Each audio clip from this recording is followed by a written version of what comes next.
session.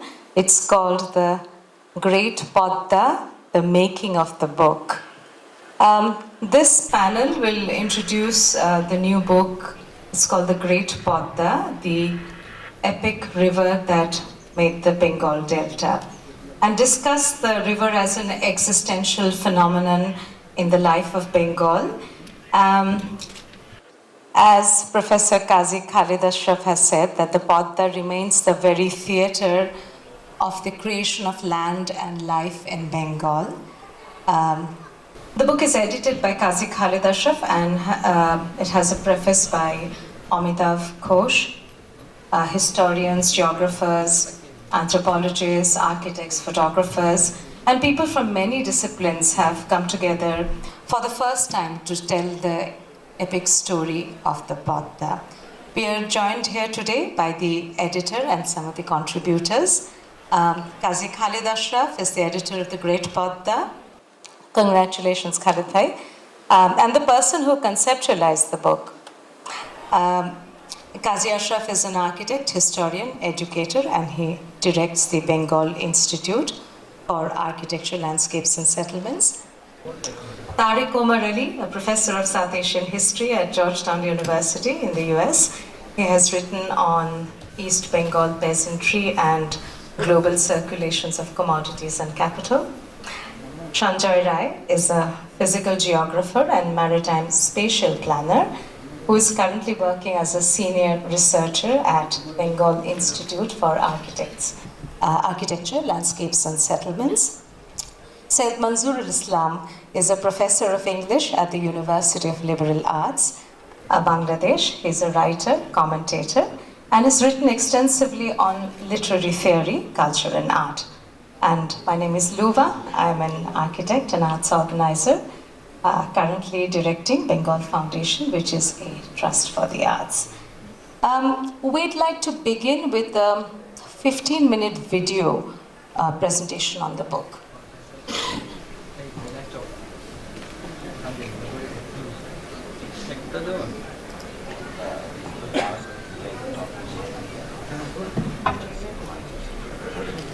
Talk about the Ganges, it is often about the powerful origin myths.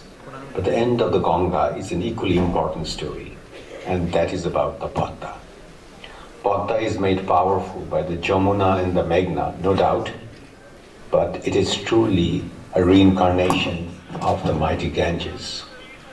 I have thought about this. What happens when the Ganga becomes the Padma?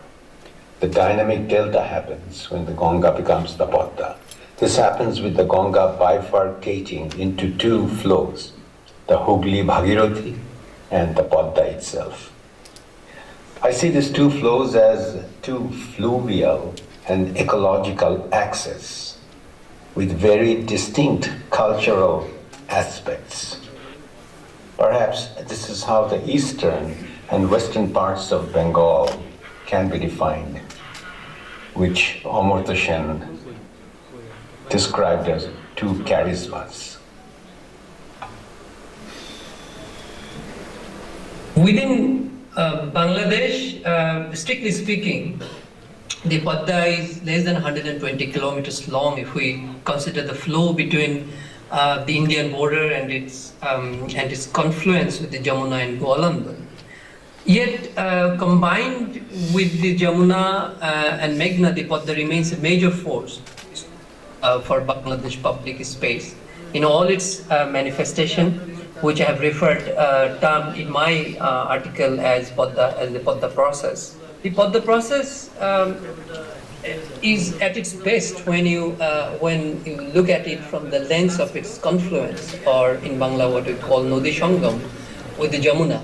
If the Dhaka and Chittagong are considered Bangladesh's political and commercial capital, respectively, Goalanda could be considered its ecological capital. For here, the grand confluence of the two major rivers of Asia shaped the world's largest delta, and which provided the physical foundation for Bangladesh. For example, the significance of the Padma system lies not merely in the fact that it drains about 40% of Bangladesh's landscape, but also because it paves paves for certain ecosystem that shelter mangoes in Rajshahi to the mangrove in the Sundarbans, the very delicate hilsha fish, as well as the finest almond rice variety.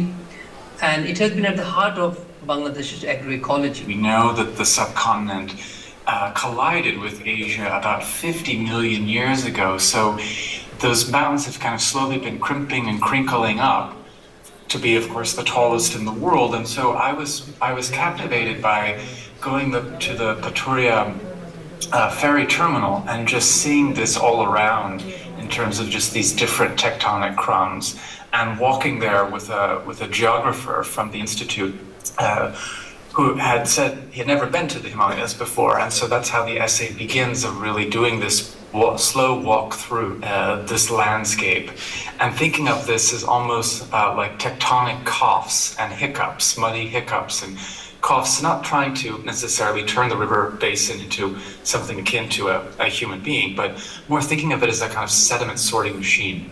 And to that end, looking at then the ways in which, if we think of this as really an extension of the Himalayas, we know that not only is the delta one of the largest in the world, but also the amount of alluvium that's been deposited there for all of those millions of years makes it one of the deepest kind of alluvial tracts in the world. So I saw it as almost a kind of inversion of the Himalayas, where if the Himalayas are incredibly tall, let's say above sea level, then they're kind of inverse, and all of that sediment is also incredibly deep. It's several kilometers deep in the larger bay.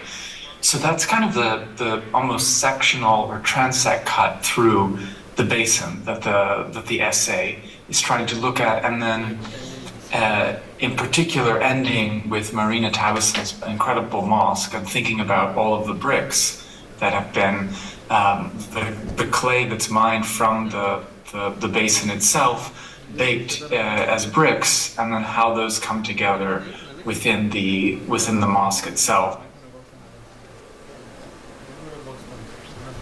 এই চ্যাপ্টারটিতে মূলত টলেমির সময় থেকে শুরু করে তার পরবর্তী Portuguese জিওগ্রাফার, British কার্টোগ্রাফার্স, আরব জিওগ্রাফার্স এবং Chinese travellers তারা ম্যাপে বেঙ্গলকে কীভাবে ডেসক্রাইব করেছেন ওই বিষয়গুলো আমরা নিয়ে এসেছি। আমাদের দ্বিতীয় যে চ্যাপ্টারটি সেটির নাম হচ্ছে the Padma dynamics, a new geographic understanding. এই চ্যাপ্টারটিতে মূলত আমরা গ্যাঙ্গেজ ডেল্টার যে বাউন্ডারি ডিমার্কেশন নিয়ে আমরা কথাবার্তা বলেছি। এর সাথে পদ্মা নদীর গত 100 বছরের হাইড্রোলজিক্যাল মরফোলজিক্যাল চেঞ্জের ব্যাপারে আমরা কথা বলেছি।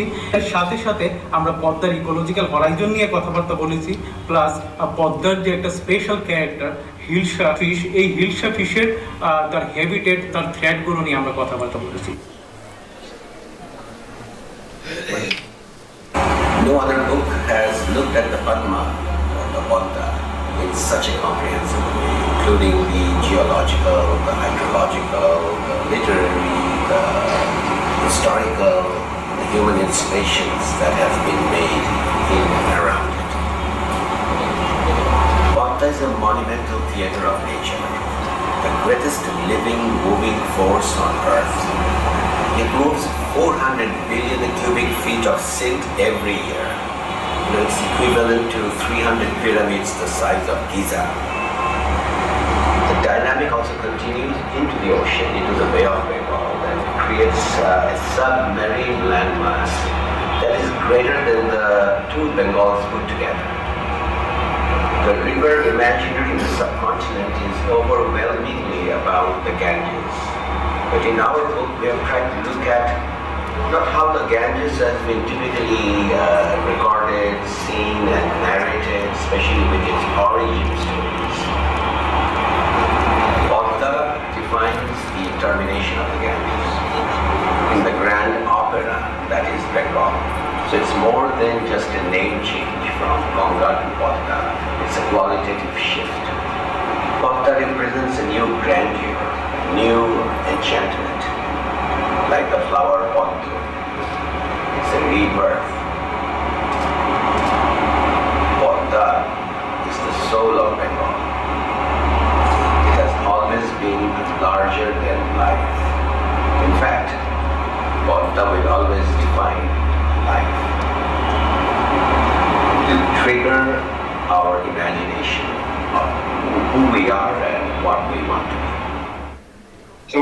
what I did was I looked at as I said, the archive, and tried to figure out what impression Padma had on the poets and writers, as well as painters and photographers.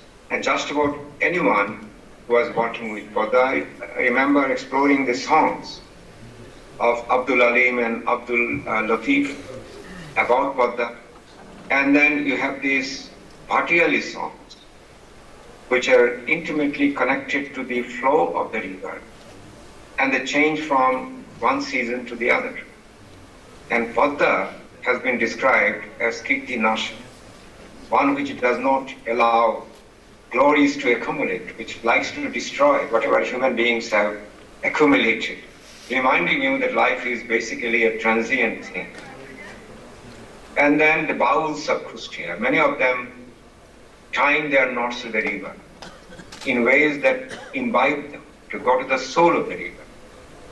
So let's say from the external topography of the river to the space hydrology, people have gone to the soul of the river. And this is what I have found in songs. I have found in a particular book by Yoshimuti, it's called Padma Par, the banks of the river Padma. Then Rabindranath Tagore, who has recorded his impressions in Chinnapatra. Chinnapatra, as I said, is a record of his journey, which he has given through a series of letters written to his 14-year-old niece. And these show the changing moods of the river and the daily activities that go on the book, on the waters of Padma. And the simple life that people live on both banks, because one thing Padma still believe in is the transience of. The paper, which is titled The Many Faces of the Padma in Jago Hua Savera and Padma Nadir Majhi, focuses on the two films, Jago Hua Savera and Padma Nadir Majhi. And the two films were made in two totally different historical moments.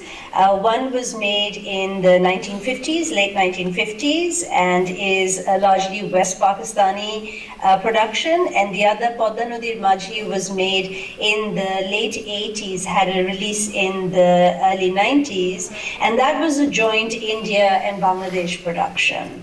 And again, you know, a very different moment in the history of the region.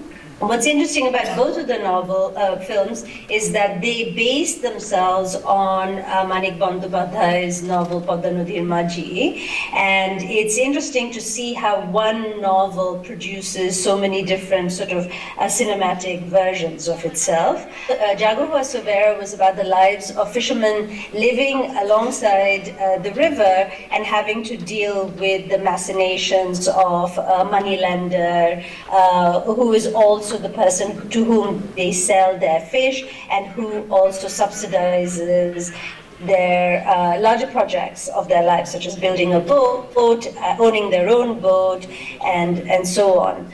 Padma Nadir Majhi is, of course, also about fishermen living alongside the river, but here you really see the Padma much more prominently. It's a lot livelier of a river. It's the actual river, and even though you are focused on the lives of the fishermen in the hands of rapacious elements, both of nature and of social elements, what's interesting here is that the moneylender Hussein Mia is not as unambiguously evil or bad, right? He has this other dimension to him because he, owns this deep, Moina Deep, this island, and he is trying to resettle the people there in an effort to create a utopian society. And of course, those actions of his, of trying to trap people into going there, etc., make him out to be bad, and the fact that he is the person who owns pretty much all the means of production here, the boat, the money, the fishing nets, etc., also makes him out to be not a straightforwardly sort of like, well-meaning elder of the village, but still there's a little bit more nuance there. So those are the two films that I focused on for the paper. I have explained in my essay that chicken was taboo in our families at that point in time when I was growing up. Chicken was not allowed in, and it was, and others had chicken, but we didn't have chicken. The Hindus did not have chicken. And it was also so very fascinating meat for us. And as soon as my grandmother, who had laid down this rule, left the house and went to her brother's house or whatever, my uncle would get chicken into the house and he would cook. And it was a day of great excitement for us children. And he would tell us stories. So that is when I first heard about a chicken curry that used to be cooked on the golam, the steamer, and which my uncle and my grandfather, they had all eaten. Because I had by then gotten so interested that I started reading up anything and everything that I got on the golam, the fowl. And one of them was Sayyid Mustafa Ali's essays. And he has mentioned the golam, the fowl curry in quite a few of his essays. And he also says that, none of the women traveling on the steamer from Bikrampur, the women from Bikrampur were supposed to be the best cooks in all of Bengal. That none of the women have ever been able to replicate the golam, the fowl curry. The fowl curry, he did not call it the golam, the fowl curry, he had said the fowl curry cooked on the steamers by the Khalasis. Yeah. So that made me sit up because he being a Muslim and used to having chicken all the time, there had to be something very special about the curry for him to also mention it like this.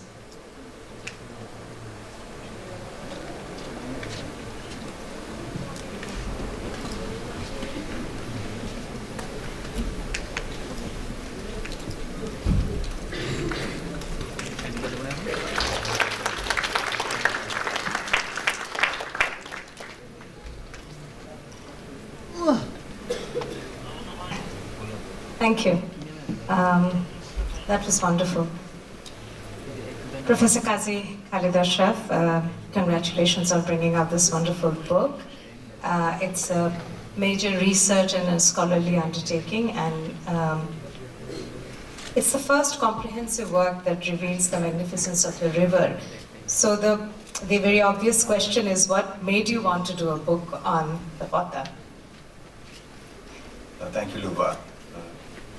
Well, first of all, I'll just say a few things. The little video, very quickly made, gives a little glimpse of the book.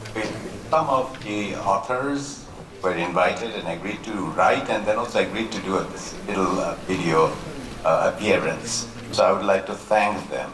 But there are a big group of people who participated in the production of the book, and some of them are in the audience, and I have to shout out their names. At Bengal Institute for Architecture, Landscapes and Settlements, we really devoted 2 years in the pandemic times. It's actually a pandemic project. Shanjoy Roy, geographer, but then we have Hassan Rakib, Afifa, Razzaq. I don't know who else is there. But then, of course, Iftikhar Iqbal, who makes an appearance in the film and who has to leave in a very short time. So I really thank all of them. And many of them who are not here, for making the book possible. The book was a choreography, yes, where I things and people agreed. So, as I said, it took 2 years full time to get the book in order. But I think, Padma is in everybody's mind here living in Bangladesh. But to think through this and to make something like this, a big book also, if I can call it, I think it needed for me an effort which I can, I think in 2018 when I was invited by a friend, New Delhi, was doing a big exhibition on the Ganges. Art, artifacts. That was Shakil Hussain. Shakil Hussain, right. He was showing in NGN. That's right. In Delhi. And I have a sort of bantering relationship with Shakil, and he would say, "Oh, Qazi, you just go right." He's also one of the contributors. He's one of the contributors, but he writes about the myths of the Ganges. But also among the myths, there is an idea that on the very far end of the Ganges, on the Bengal side, is Paran. Kind of one of the Greek spots that circulated. In any case, and Shakil said, "Oh, you go, you write something about your Bengal, but the Ganges, it's kind of this invisible end of the Ganges." And that kind of triggered me to think about, so this phenomenon when the Ganges becomes the Padma. Can I interject? You've written in your introduction, I think, the Padma is the Ganges and the Padma is not. Right. Both are true. Why this ambivalence? Right. So the Ganges is the Padma or Padma, which is a continuum, but then it's also a conundrum. But for a number of reasons. I would say one is the big bifurcation that happens when the Ganga at some point, which can't be really located because that's the shifting point when this bifurcation happens. When one stream becomes Hugli Bhagirathi and then another stream becomes Padma.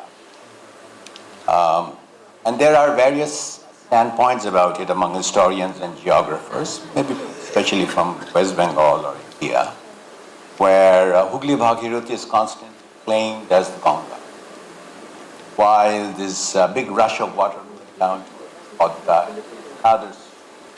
And the sacrality that Ganges or Ganga has, which has been diverted through Hugli Bhagirathi. Very interesting point, but it's a longer discussion which I make in my book about the politics of sacred. We were discussing that last night with Udaya Navadvip as a center for Brahmanical Hinduism. And they maintain that anything east of that slowly degraded into something, not nothingness, but something of a less sacred. But Padma has never been thought of as sacred. It has eminence, it has a new enchantment, as I call it, but not quite sacred. So that's a big difference. Right. So that's number one. The other point I would say that I claim, or we claim, of a scale, and in the book there are differences of opinions that it should, sort of that the Ganga Padma is, that the Padma is the last leg of the Ganga, in what I call an operatic metamorphosis. No, let me say that, and when Ganga I just wanted becomes... to say that Shantanu Rao makes a point in his article where he says the Ganges never meets the way. Don't you, India? Okay. So the moment Ganga becomes the Padma, it's not only a question of naming, but name change. With the name, a qualitative shift happens, but the delta happens. The moment the delta happens, so with Padma, the delta is, So that's one big sort of, phenomenon that has to be taken. Other thing is that with the conundrum is that the rivers, are more than being the physical, natural process, are more importantly narrative, intense narrative, mythologies, fables, legends, make rivers more than what they are. Well, the rivers are by itself, they are a majestic phenomenon. But in the subcontinent, we can agree that the Ganges hogs all the mother of the mythological phenomenon. But mostly it's about the origin of the Ganges. And as it's, Gangotri and all that, how Ganga Avataron, so how the Ganga originates. But few stories about how the Ganga ends. So that was really my pursuit. When the Ganga ends, Padma happens, and the delta happens, and this big phenomenon that we live in happens. So that's a pursuit I have. And lastly, I would say, this bifurcation is not just a natural sort of riverine bifurcation, and this sort of old debate whether the Podda is the main flow or the Hooghly Bhagirathi is the main flow, and that has been debated by geographers and historians, and we continue that discussion, and if you're interested, you take a look into the book. But I think it's also present in Puranic stories, which are then, so I'll mention just one Krittibash Ojha's Ramayana, one of the sections, which is about the Muni, the sage Bhagirath, is taking Ganga along from the mountains towards the sea. At some point, which can be geographically located in Gaur, another Muni, Oddu Muni, takes Ganga in a different direction. It's a diversion. After whom the Padda is right, there. and Bhagirath gets upset, no, not that way, down this way. So kind of a mediation is made. So where Bhagirath takes Ganga, that becomes Bhagirath. Where Padda Muni was about to lead Ganga, that becomes Padda. Padda both here. Padda. So, and therefore, Padda always remains like a diversion. And that's interesting. Right. So in the book, we have Bipin Bhattacharya, who gives us a geological history of the formation of the delta, and we've heard Anthony Achyavati looking at the constant accumulation of stuff of the delta, and interestingly sees the rising of Dhaka city as a rematerialized riverine clay. That's an interesting way to look at it. Iftikhar Iqbal, who's just spoken in the video, also looks at how the Padda is at the heart of Bangladesh's agricultural economic matrix and describes the transport hub Goalando as the ecological capital of the delta. Interesting point. We have Sanjay Rai here, who, along with Arfar Razi, studied what they call the Padda dynamics. You're also responsible for putting together a fascinating array of maps with descriptions and looking at other deltas in the world. How does the Bengal Delta differ from the others? You want to talk about that? Okay, thank you very much. So before going to the dynamics of the Padda, we need to know a little bit about how this Bengal Delta was formed. So the formation of the continents started 600 million years ago, and at that time we had only one continent, that was the supercontinent, Gondwana land. So 500 million years ago, that Gondwana land started splitting into different continents, and until 150 million years ago, India was just an island and located near the coast of the Australia. Then it started to move towards the north, and from the north, the Eurasian continent started to move towards the south. So at some point, they collide together, and at that time, the Himalaya mountain range started to rise.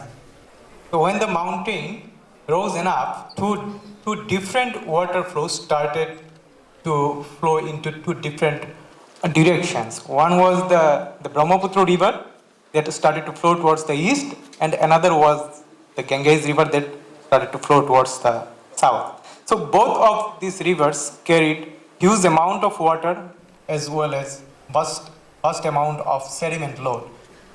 That sediment load started to deposit on the mouth of this river. So from that time, the formation of the delta began, and it took around 7 million years to have the delta to its current condition. And still now, the process is continuing. When you go to the Meghna story of Bangladesh, you will find still there is the formation is going on. Absolutely, it's an active delta, right? It's an active delta, but I think just to give a sense of the amount of the flow of water and sea, especially. Yes. So maybe Sanjay, you can give it some numbers. Yeah, of course. So the flow of the Padda river is one of the highest in the world, just after the river of Amazon.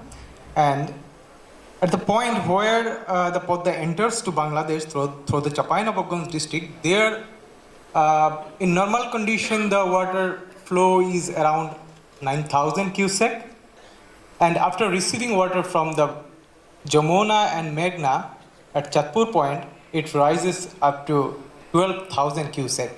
But during the monsoon, the scenario is completely different.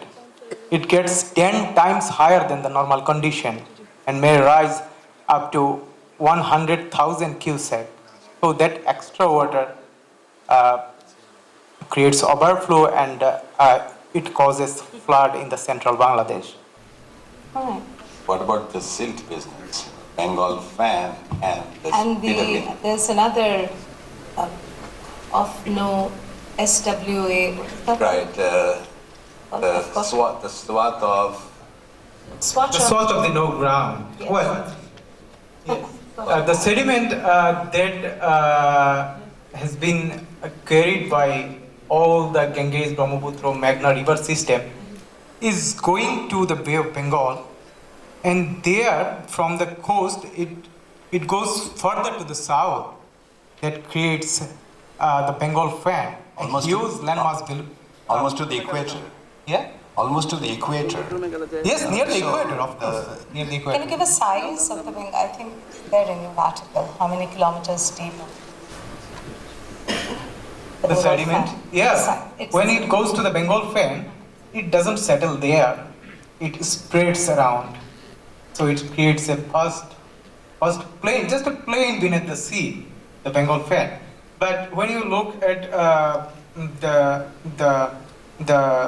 near the Sundarban, there is a huge strands called the swatch of no ground. So how this strands was formed? There is a debate among the geologists, but one thing can be presumed that when the sediment goes towards that point, because of the weight of the sediment, it goes down and created that trends. That was interesting on the map.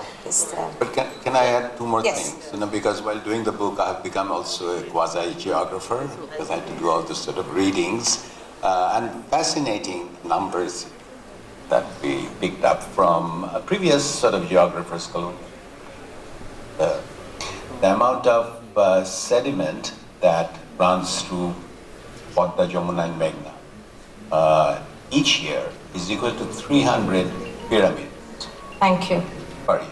So to Like give a that, sense. right? It's equivalent to three. And then the sediment, when it over, another term that we use instead of flooding, some of the sediment it's throughout the delta, but vast amount those 300 pyramids goes under the ocean and creates this submarine delta, which is what the geologists term that. Which is the Bengal fan. Officially, that's the name, Bengal fan. So there's a Bengal under the Bay of Bengal, and the size of it is greater than the two Bengals put together, and it flows all the way to the equator. Now, this is fascinating because it impacts, I think, the currents and the temperature of the ocean, and it has a global impact, which needs to be pursued. Yes. You need to understand. Well, that's interesting.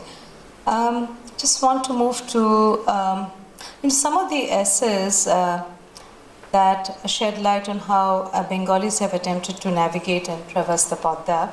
And we have had Eve Murray, who talks about the sailor and restorer of boats in the delta. Then we have Arijit Chatterjee, who talks about Rabindranath's famed Padma boat.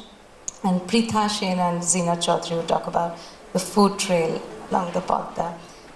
So moving away from this rather appealing picture, I'll come to historian Tariq Ali, who argues how the integrated system of colonial rail and steamer service on the Padma became a significant part of the colonial imperial program to administer the landscape. So you've talked about how rail and steam transformed everyday life on the Padma, especially affecting the jute markets along its bank. Would you like to elaborate on that? So I was listening to everyone else, and I realized that my small contribution here takes the epic of the Padma and makes it the most mundane.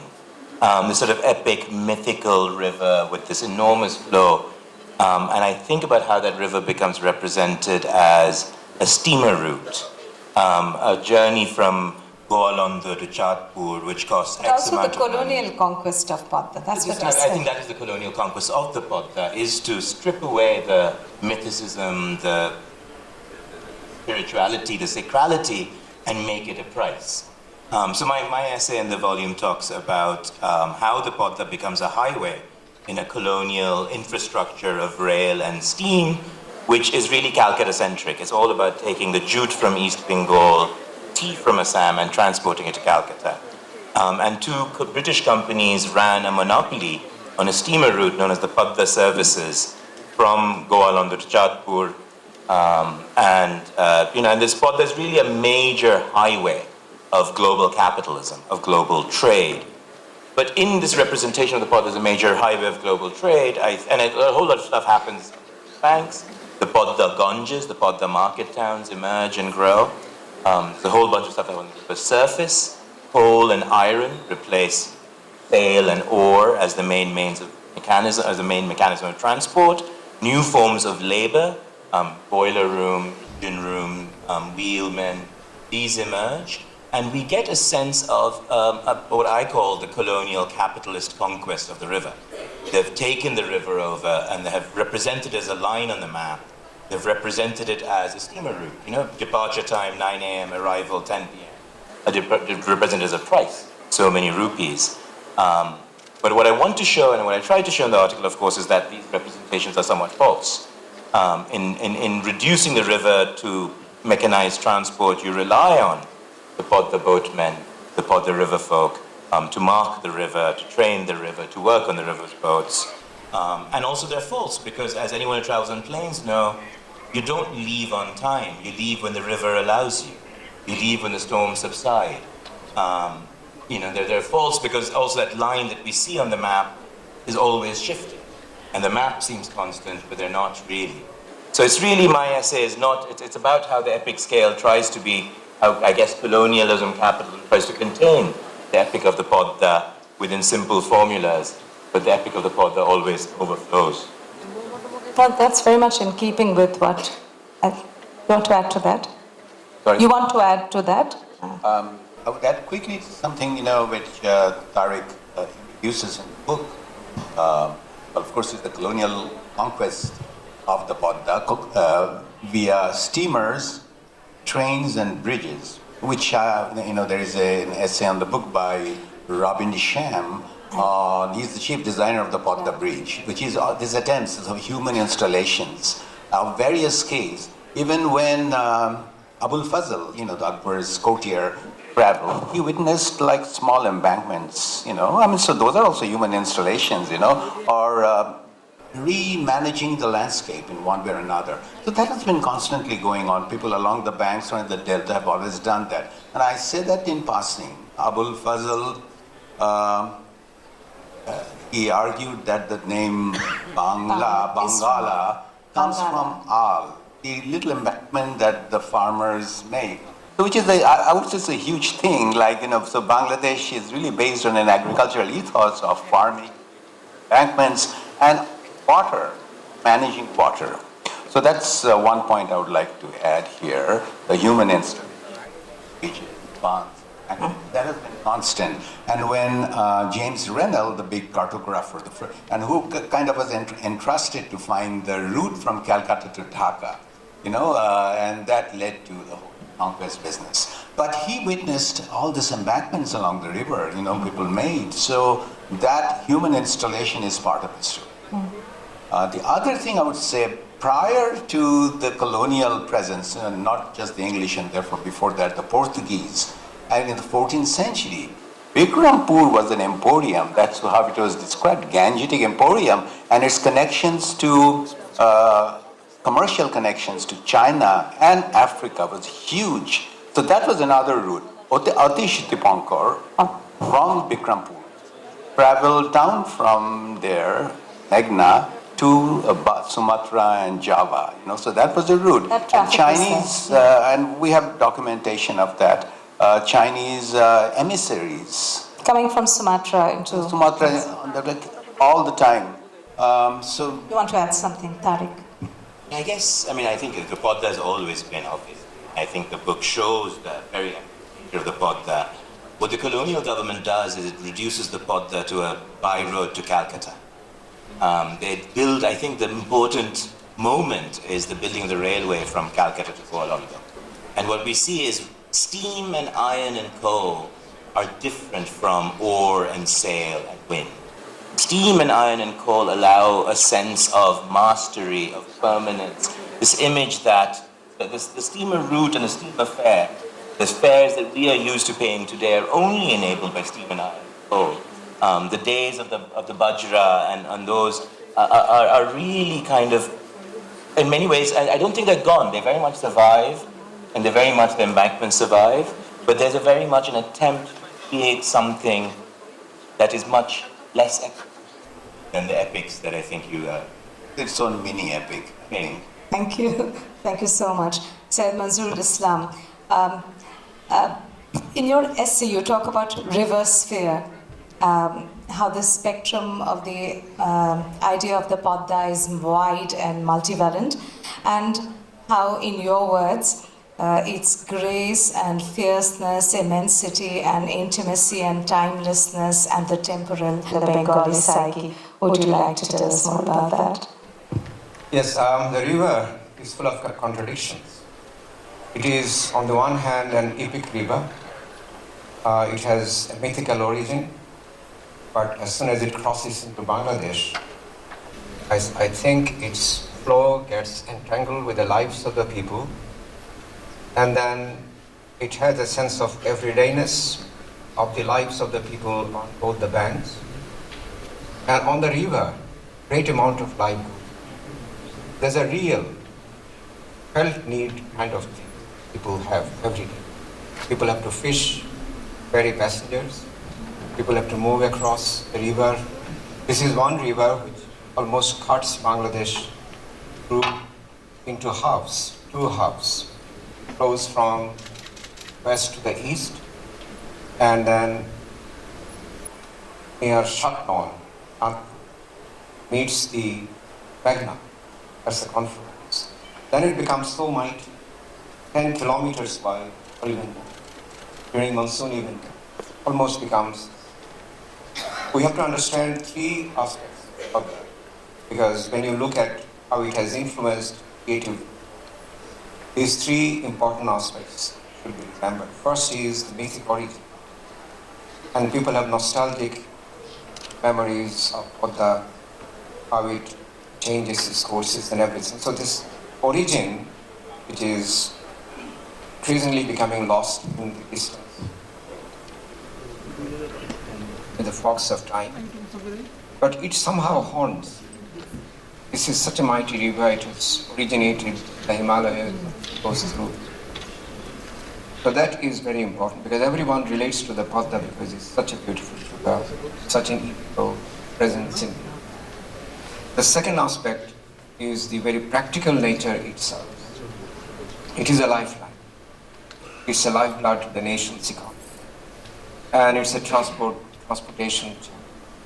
Without Padma, we cannot really imagine so many people living on a day-to-day basis. And sure enough, it evokes all kinds of thoughts in people. There is an architect, Adnan Moshi, who had written an article on an architect writing an article on Padma. The title is Some Metaphysical Reflection. An architect has metaphysical reflections on the river, which shows you that beyond its frame is very physical and all that, it also has a dimension which touches everyone's imagination in a very formative way. And the third aspect, of course, is contradiction. It is described as Kirti Nasha, one which does not allow glories to accumulate, no Kirti, no achievements, and it routinely erodes his mind. It is like the delta itself, a work in progress. A work in progress. Yes, it's a work in progress. The delta land itself is a work in progress. And like everything that is in progress, it changes, shapes, its dimensions every year. And I have looked at some NASA satellite imagery for the last 50 years, and we have seen how Padma has shrunk. But every year you have erosion of the banks, destroying human habitation. And this is increasing now because of the human intervention. You have the dams, like Faraka is something which is responsible for increase of salinity in the western part of the country. And then you have many embankments. Boulders have been thrown without any thoughts into the river, blocking its channels. You do not play God with river like Padma. I hate the term river governance. How can you govern a river like Padma? Nodi Shashon. Why should you make embankments? Embankments are something that rivers don't like. So you will find anything human beings erect, hoping that this will be permanent structure, goes the next year. And the sandbanks or the chores, which are important to understand how Padma sustains our agriculture, fisheries, plant and animal life, plenty of birds feed on the insects, the small fish. So Padma is a giver as well as something which takes away from. And I suppose poets, writers, anyone I have talked to who has any remote connection with Padma is awed by its power to continuously engage with people of every description. So photographers go there and spend hours and hours just for one shot. I asked a photographer, why do it take such a long time? He said, it's the glory of the river. What else? Poets write about how it destroys civilizations and all that. I said, yes, it also builds. So this contradiction is inherent. And I believe that Padma is one of the largest networked river systems in the world. It has so many tributaries. And in Bangladesh, every river talks to every other river. I grew up in a town called Sylhet, where we have a beautiful river called Surma. Now Surma and Kushiera merge, form Meghna, and then Meghna flows into Padma. So in a sense, you can feel Padma if you touch the river at some point. And that's the reason why this river has such a rich river space. It's a very intricate ecosystem which connects the upstream and downstream in a seamless way. And imagine the tons Seamless of sediments. unless we intervene. Exactly. And I suppose there will be more interventions because climate change mitigation efforts, which result in plans to dam rivers, make channels of the rivers, will create more havoc. As I imagine that, because Padma is a very unpredictable. And a Nepalese friend of mine, who is a geologist, jokingly told me that all the islands that are forming in the bay, you should name them collectively Little Nepal. Because in recent times, deforestation has increased and topsoils are washed down into the stream of two great rivers, and eventually they settle in Bengal. So a part of the Bay of Bengal sandbank is formed by the erosion, the topsoil in Nepal. So literature, art, music, everything reflects this changeability, illusion of permanence, as well as the feeling that nothing really endures. And the last thing I should point out is how Padma has sustained musical traditions. One tradition is the baul. The kind of baul tradition has two important divisions. One, connected with the dry lands, Nadia, Birbhum and other places, and the other were the wetlands in East Bengal. And we have in Sylhet a tradition called the Bhati's baul, the downstream bauls. So these baul songs tell us about the foolishness of imagining life as so transience, impermanence, these are the message that gives out every day. That's the reason why a bridge can evoke metaphysical reflection. A bridge comes with an expiry date. River does not have it. thank you so much, Sayyid Nazrul Islam. Kazi Khalid Ashraf, would you like to, we're almost Right. at the reaching the end of the discussion. Can I do a promotional statement? Of course, please buy the book. This is a rare book. Because the only copy that I received as an advance copy from the publisher, the publishers are ORO Editions based in San Francisco and Bengal Institute.